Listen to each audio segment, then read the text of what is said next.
നമസ്കാരം. Raf talk ഫുട്ബോളിലേക്ക് അവർക്കും സ്വാഗതം. ഒറ്റ കാലുകൊണ്ട് അവൻ ഇറങ്ങിയാലും അവനും ഭയക്കണം കേട്ടോ.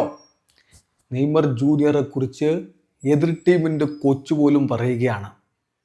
യെസ്, ഇതാ ഫോർട്ടലെസയുടെ കോച്ചായിരുന്ന മാർട്ടിൻ പലർമോ പറയുന്നു.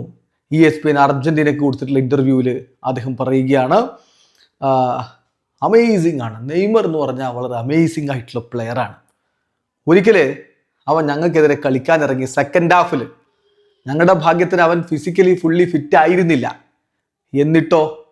എന്നിട്ടുപോലും അവൻ ചില ബോളുകൾ കൊടുത്തത്, ചില പാസുകൾ കൊടുത്തത്, അത് ഇപ്പോഴും എൻ്റെ മനസ്സിലുണ്ട്.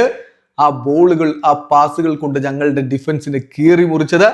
ഞാൻ മനസ്സിലാക്കുന്നത് ഞങ്ങളുടെ പ്ലെയേഴ്സിൻ്റെ പ്ലാനുകൾ മൊത്തം തകർത്ത് കഴിഞ്ഞ ചില നീക്കങ്ങളായിരുന്നു അത്. സോ നെയ്മറെ ഭയക്കണം പൂർണ്ണ ഫിറ്റ് അല്ലെങ്കിൽ പോലും എന്നാണ് മാർട്ടിൻ പലർമോ പോലും പറയുന്നത്. സോ എതിർ കോച്ച് പോലും പറയുന്നു, ഒറ്റ കാലുകൊണ്ട് നെയ്മർ ഇറങ്ങിയാൽ പോലും പടി കിട്ടുമെന്ന്. ഇതാണ് നെയ്മർ മാജിക്. ഇതുകൊണ്ടാണ് പലരും പറഞ്ഞത് പൂർണ്ണ ഫിറ്റ് അല്ലെങ്കിലും അടുത്ത വേൾഡ് കപ്പിന് നെയ്മർ ജൂനിയറെ കൊണ്ടുപോകാൻ കാർലോ അഞ്ചലോട്ടി തയ്യാറാവേണ്ടതുണ്ട് എന്ന്.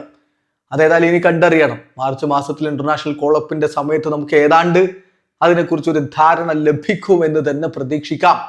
നെയ്മർ ഇനിയിപ്പോൾ ഒരു സർജറിയിലേക്കൊക്കെ പോയി റിക്കവർ ആയിട്ട് വരും.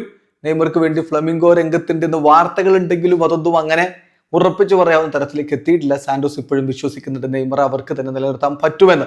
പിന്നെ അവിടെ കളിച്ച് ഇനി ഫിറ്റ്നസ് പ്രശ്നങ്ങളൊന്നും ഇല്ലാതെ നെയ്മർ മുന്നോട്ട് പോയി അടുത്ത വേൾഡ് കപ്പ് കളിക്കട്ടെ. അദ്ദേഹം തന്നെ പറഞ്ഞ പോലെ, കഴിഞ്ഞ ദിവസം പറഞ്ഞ പോലെ, ആ ഒരു ഫൈനലിലേക്ക് എത്താൻ പറ്റട്ടെ, അവിടെ ഗോൾ അടിക്കാൻ കഴിയട്ടെ.